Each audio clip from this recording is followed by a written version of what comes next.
انہوں نے ان سے پوچھا کہ جی یہ اب تو ٹرمپ صاحب نے بھی کہنا شروع کر دیا کہ آپ کے طیارے گرے ہیں، تو آج آپ ہمیں بتا ہی دیں گے کتنے وہ طیارے جو ہیں وہ گرے ہیں. تو میں ان کو پہلے سوال سناتا ہوں، پھر آپ کو ان کا جواب سناتا ہوں. راجناتھ سنگھ جو ان کے وزیر دفاع ہیں، ہیئر ہی کمز. یہ پہلا سوال سنیں پھر ان کا جواب دیکھیے گا. آج راشٹرپتی ٹرمپ خود کہتے ہیں کہ 5-6 جیٹ گرے ہیں. ایک جیٹ کروڑ ارب روپیوں کا ہے، ملینز اینڈ ملینز کا ہے. اس لیے ہم جاننا چاہتے ہیں، آج ہمیں اسپشٹ روپ سے آدرنیہ راجناتھ سنگھ جی بتائے، دیش پر وشواس کرے، دیش میں وہ ساہس ہے سچائی سننے کی. آج آپ بتائیں کتنے لڑاکو جہاز گرے. یدی کسی پریکشا میں کوئی بچہ اچھے مارکس لے کر آ رہا ہے سنیے گا. تو ہمارے لیے اس کے مارکس بہتر کرنے چاہیے. ہمیں اس بات کا دھیان نہیں رکھنا چاہیے کہ ایگزام کے دوران اس کی پینسل ٹوٹ گئی تھی یا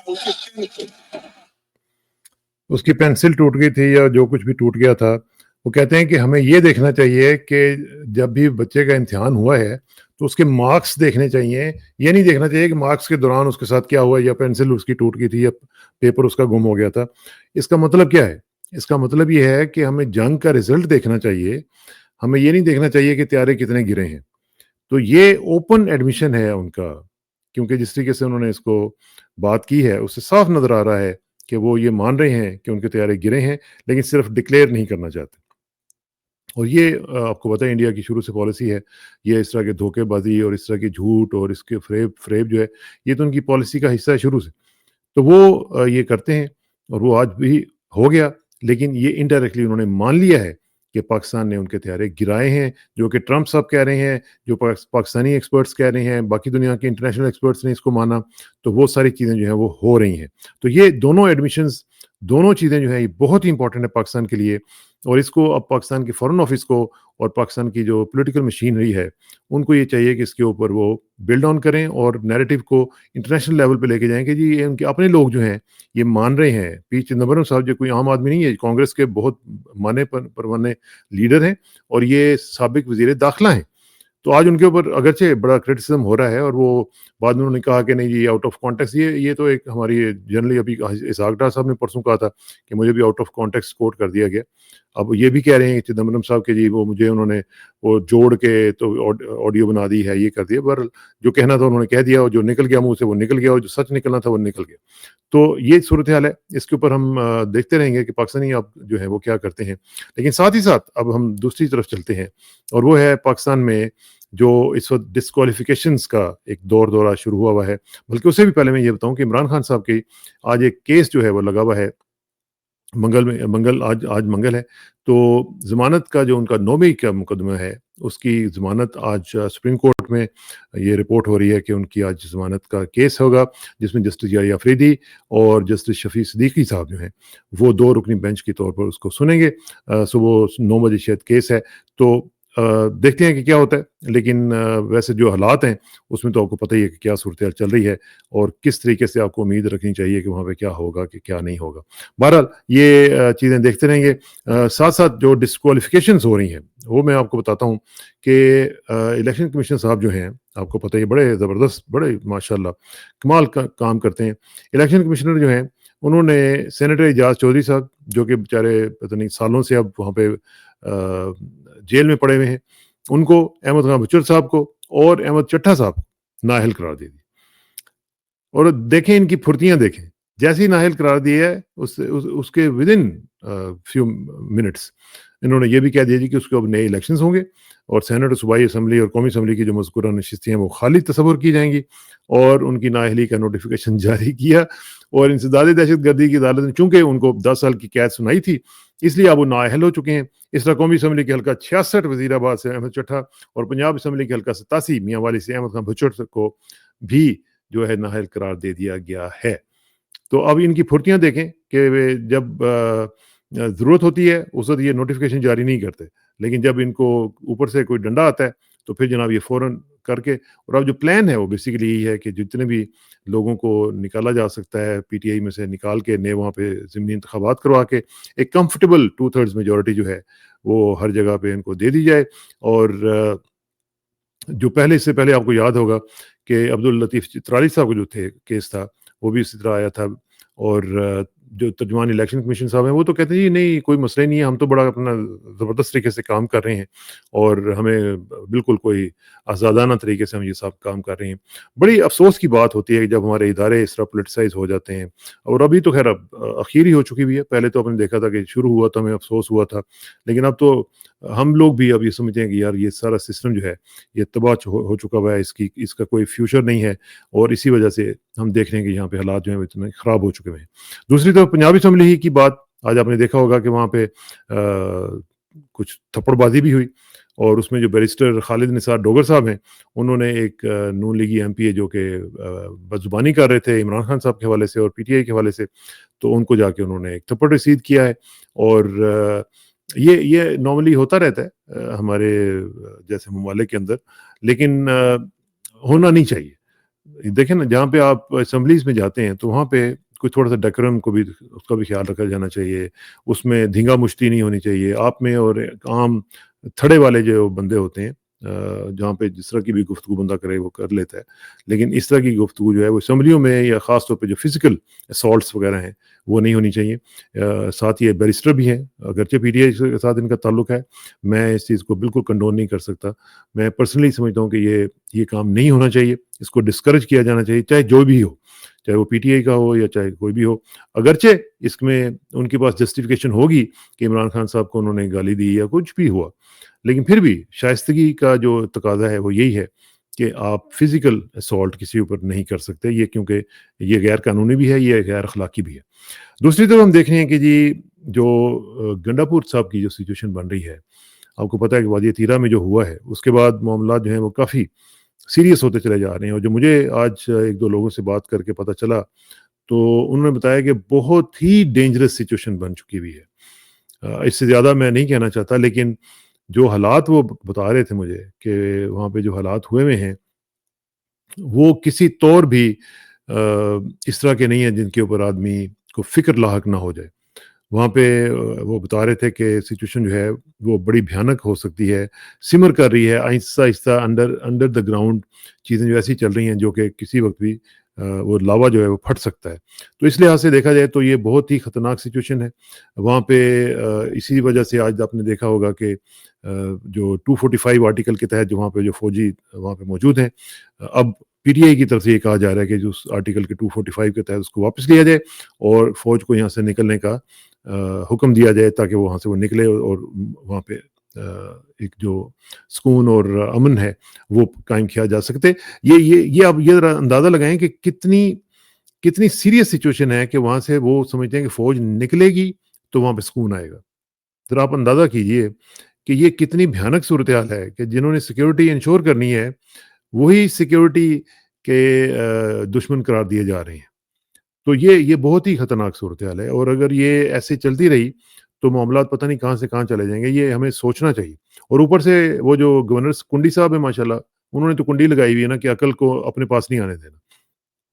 وہ کہہ رہے ہیں کہ جی اب ہم نو کانفیڈنس کر کے رہیں گے گنڈاپور کے خلاف, تو کر لیں. پہلے آپ نے 3 صوبے تباہ کیے ہوئے ہیں, اب آپ چوتھے کو بھی کر لیں. چوتھا بھی جو ہے وہ پی ٹی آئی کا جیتا ہوا صوبہ ہے نا, وہ تو آپ نے اس وقت سمجھا کہ چلو یار یہ کچھ نہ کچھ ان کو بھی ہڈی ڈال دیتے ہیں تو چپ کر کے بیٹھے رہیں گے. تو اس کے باوجود کہ گنڈاپور صاحب آپ کی ہر بات مانتے ہیں, آپ کا ہر مطالبہ تسلیم کرتے ہیں, آپ کے مطالبات کے تحت جا کے ڈیپ چوک سے فوراً واپس لوٹ آتے ہیں, سب کچھ کرتے ہیں, اس کے باوجود وہ پسند نہیں آ رہے. وہاں پہ بھی 100% جو ہے وہ کنٹرول چاہیے. تو یہ اب کر کے دیکھ لیں, اس کے ساتھ بہت ہی معاملات خراب ہو سکتے ہیں. تو ایک چیز جو ہے وہ مجھے آج بڑی جو میں نے ابھی آپ کو بتایا نا کہ سمر کر رہی ہے چیز اور بہت خطرناک ہوتی جا سکتی ہے, اس کی ایک بات تو یہ ہے کہ جو آپ نے دیکھا کہ 8000 جو قبائل ہیں وہ وہاں پہ قرآن پاک انہوں نے پکڑے ہوئے ہیں اور وہ گئے ہیں طالبان کی طرف, اور انہوں نے طالبان سے جا کے مطالبہ کیا کہ آپ لوگ یہاں سے چلے جائیں.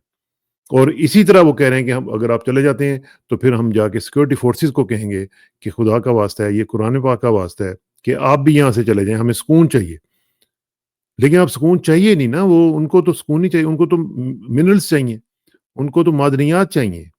انہوں نے معدنیات جو ہیں وہ دینی ہے, تو وہ کمٹ کر کے آگے میں. تو اب آپ کیا کریں گے؟ اب آپ جا کے لڑیں گے، جو بھی کریں گے وہ تو اب وعدہ کر کے آ چکے ہیں، پھنسے ہوئے ہیں، وہ تو انہوں نے دینی ہے. تو لہٰذا ویسے میں ایک چیز آپ کو بتاؤں کہ یہ جو انہوں نے قرآن پاک والا ایک سلسلہ شروع کیا ہے نا، قرآن پاک اٹھا کے، تو یہی سلسلہ پی ٹی آئی کو بھی کرنا چاہیے. یہ آئیڈیا لے کے ان کو چاہیے کہ یہ پورے پاکستان میں نکلیں، قرآن پاک اٹھا کے نکلیں، سڑکوں پہ اٹھا کے نکلیں اور ہر جگہ پہ نکلیں. جو گولی مارے گا پھر دیکھی جائے گی. دیکھیں نا، قرآن پاک کو اگر کسی نے اٹھایا ہوا ہو اور پھر کوئی گولی مارتا ہے تو وہ تو پھر آپ کو پتہ ہے پھر وہ سیدھا کدھر جائے گا. یہ بہت ہی، میں سمجھتا ہوں کہ یہ زبردست ایفیکٹو ایک طریقہ ہو سکتا ہے پی ٹی آئی کے لیے کہ وہ 5 اگست کو یا اس سے پہلے جو بھی وہ کر رہے ہیں تو وہ قرآن پاک پکڑ کے اپنے سروں پہ رکھے، اپنے ہاتھوں میں پکڑ کے وہ باہر نکلیں، سڑکوں پہ جا کے احتجاج کریں، پرامن احتجاج کریں، کوئی اس میں وائلنس کی ضرورت نہیں ہے. پرامن احتجاج کرتے کرتے آپ اپنا مطالبہ کریں اور عمران خان کی رہائی کے لیے جو بھی آپ کرنا چاہتے ہیں وہ کریں. دس از اے گریٹ آئیڈیا اور میرا خیال ہے کہ اس کے اوپر ان کو غور و فکر کرنا چاہیے. اور جو میں بات کر رہا تھا وہ یہ تھی کہ جو سچویشن وہاں پہ جو خراب ہو چکی ہوئی ہے اس کا ایک آپ ذرا دیکھیے کہ کس طریقے سے وہ سامنے آئی ہے. اور وہ یہ ہے کہ خرم ذیشان جو کہ پی ٹی آئی کے رہنما ہیں، انہوں نے کہا ہے کہ اورکزئی میں اور کرک میں 20 سے زائد لوگ جو ہیں انہوں نے وہاں پہ جو ان کی ایجنسیز کے لوگ، جو ان کے پیراملٹری کے لوگ ہیں، انہوں نے بغاوت کر دی ہے اور انہوں نے کہا جی کہ ہم، انہیں آرڈر دیا گیا تھا کہ اپنے لوگوں پہ گولی چلاؤ، انہوں نے کہا جی ہم گولی نہیں چلائیں گے. اب ذرا اندازہ کیجئے کہ جب فورسز کے لوگ اس لیول پہ پہنچ جائیں کہ وہ یہ طے کر لیں کہ ہم نے اپنے لوگوں پہ گولی نہیں چلانی ہے، نہیں چلانی چاہیے. آپ کو یاد ہوگا کہ پہلے ایک زمانے میں جب مال روڈ کے اوپر بھی ایسے حکم دیا گیا تھا تو 3 لوگوں نے اس کے اوپر انکار کر دیا تھا اور وہ بعد میں پھر تاریخی ان کا ایک رول بنا تھا اور وہ آج بھی لوگ ان کو یاد کرتے ہیں. تو یہ جو 20 آفیسرز ہیں یا 20 ان کے جو آفیشلز ہیں، انہوں نے اس کو کہا ہے کہ جی ہم نہیں کریں گے، ہم اپنے لوگوں پہ گولی نہیں چلائیں گے. بلکہ میں آپ کو وہ جو ٹویٹ ہے ان کا، خرم ذیشان صاحب کا، وہ ٹویٹ دکھا دیتا ہوں کہ وہ کیا کہہ رہے ہیں تاکہ آپ کو پتہ چلے کہ ان کی اپنی جو لینگویج ہے وہ کیا. وہ کہہ رہے ہیں کہ کنفرم اطلاعات ہیں کہ اورکزئی کے تقریباً 20 پولیس اہلکاروں اور کرک کے کچھ ایف سی اہلکاروں نے چند دن پہلے نوکری اس لیے چھوڑ دی کہ وہ اپنے لوگوں پہ گولی نہیں چلانا چاہتے تھے. جو ہو رہا ہے باقاعدہ منصوبہ بندی کے تحت کروایا جا رہا ہے. پورے صوبے کو لوگوں کو اس ظلم کے خلاف کھڑا ہونا ہوگا. یہ جی خرم ذیشان صاحب فرما رہے ہیں اور یہ بہت ہی سیریس بات ہے کیونکہ جب فورسز کے لوگ جو ہیں جب وہ اس نہج پہ پہنچ جاتے ہیں کہ جب ان کو یہ سمجھ آ جاتی ہے کہ بھئی یہ ہم سے کیا کروایا جا رہا ہے. اور یہ میرا خیال ہے کہ یہ ہونا بھی چاہیے کیونکہ میں آپ کو ہمیشہ یہ کہا کرتا ہوں کہ جو انلیگل آرڈر ہے وہ فالو کرنا آپ کا فرض نہیں ہوتا. ٹھیک ہے نا جی، یہ بالکل کلیئر ہونا چاہیے کہ انلیگل آرڈر ماننے کے آپ پابند نہیں ہیں.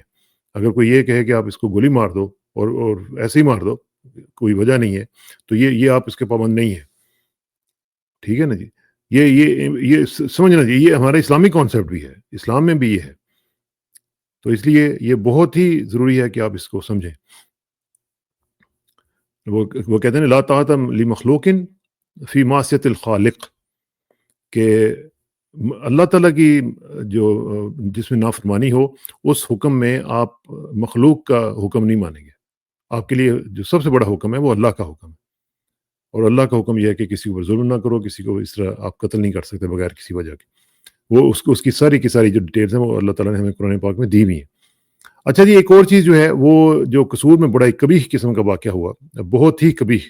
میں سمجھتا ہوں کہ وہ ویڈیو دیکھی نہیں جا سکتی جس طرح ایک لڑکے نے جاتے جاتے ایک بچی کے ساتھ زیادتی کی اور بہت ہی گھٹیا حرکت کی. اور اب یہ اطلاعات آ رہی ہیں کہ اس کی جو جینیٹل میوٹیلیشن ہے وہی ہوئی ہے اور اس کا جو عضو مخصوصہ ہے اس کو اس سے نجات دے دی گئی ہے. یہ بہت ہی عجیب سی سچویشن ہے، یہ تو بولا بھی نہیں جاتا اس طرح کی سچویشن پہ. یہ ایک ڈیبیٹ ہے، میں سمجھتا ہوں کہ اس کے اوپر بھی ہمیں گفتگو کرنی چاہیے. آپ کی اس حوالے سے کیا رائے ہے؟ اس نے انتہائی کبھی حرکت کی، لیکن جس طریقے سے پولیس نے اس کے ساتھ یہ سلوک کیا ہے، کیا یہ قانونی ہے؟ اس نے تو جو کیا وہ کیا، بہت ہی کبھی حرکت کی، بہت ہی گھٹیا حرکت کی، شرمناک حرکت کی. اس پہ ضرور اپنا کامنٹ کریں، کیونکہ مجھے ابھی تک کوئی پاکستانی قانون اس طرح کا نہیں مل رہا جس میں اس طرح کی اجازت دی گئی ہو کہ پولیس اس کے ساتھ اس طرح کا سلوک کرے. ہاں کوئی کیمیکل کیسٹریشن وغیرہ جس طرح کے مختلف ممالک میں سوچ رہا تھا اس کے اوپر ایک پروگرام کروں، کیونکہ جب میں امریکہ میں ہوتا تو اس وقت بھی یہ ڈبیٹ وہاں پہ چل رہی ہوتی تھی کہ کیمیکل کیسٹریشن کی جائے مختلف لوگوں کی جو اس طرح کے کرائمز اور قبیح قسم کے کرائم کرتے ہیں، پیڈوفائلز جو ہوتے ہیں ان کے ساتھ اس طرح کی ہونی چاہیے. اس پہ ڈبیٹس بھی ہیں، مختلف اسٹیٹس جو ہیں امریکہ میں لوزیانہ وغیرہ وہ اس میں وہ کرتی ہیں، لیکن دیکھنا یہ ہے کہ وہ کسی قانون کے تحت کرتی ہیں نا. کوئی عدالت ان کو آرڈر کرتی ہے کہ بھی آپ یہ کر سکتے ہیں. ہمارے ہاں کیا اس طرح کا کوئی قانون ہے؟ کیا ہماری پولیس نے یہ جو کام کیا ہے وہ اس طرح قانون کے مطابق کیا ہے؟ اس نے تو جو کیا اس نے تو گھٹیا حرکت کی اور بہت ہی گھٹیا حرکت کی. لیکن یہ بھی دیکھنا چاہیے کہ ہمارا قانون کدھر ہے. کیا ہمارے قانون کے مطابق یہ سب کچھ ہوا ہے؟ کیا پولیس کو یہ حق پہنچتا ہے کہ وہ کسی کو اس طرح بغیر کسی آرڈر کے، کورٹ آرڈر کے اس طرح کا سلوک کرے؟ اور اب پتہ نہیں اس کے ساتھ کیا ہوگا، ہو سکتا ہے اس کی جان بھی چلی جائے، کیونکہ جس طریقے سے انہوں نے کیا ہوگا وہ کوئی میڈیکلی اپرووڈ وہ تو نہیں طریقہ ہوگا کیمیکل کیسٹریشن یا اس طرح کی چیزوں کا. تو یہ بہت ہی ایک ڈیبیٹیبل چیز ہے. میں چاہوں گا کہ آپ کی اس کے اوپر رائے آنی چاہیے. آپ ذرا مجھے بتائیے گا کہ اس میں آپ کی کیا اوپینین ہے، پھر انشاءاللہ بات کریں گے اس کے اوپر. اور آخر میں دعا کہ میری عزت کے لیے کافی ہے کہ میں تیرا ہی بندہ ہوں، میرے فخر کے لیے کافی ہے کہ تو ہی میرا پروردگار ہے. تو بالکل اسی طرح جس طرح میں چاہتا ہوں مجھے بھی اسی طرح بنا دے جس طرح تو چاہتا ہے. سپردم بتومائے خیچرا تو دانی حساب کم و بیشر مجھ اسراکسانہ کو. کل تک کے لیے اجازت دیجیے، کل ملاقات ہوگی انشاءاللہ. سبسکرائب کرنا نہ بھولیے گا، لائک کیجیے گا، سبسکرائب کیجیے گا، شیئر کیجیے گا، اور کل ملاقات ہوگی. السلام علیکم.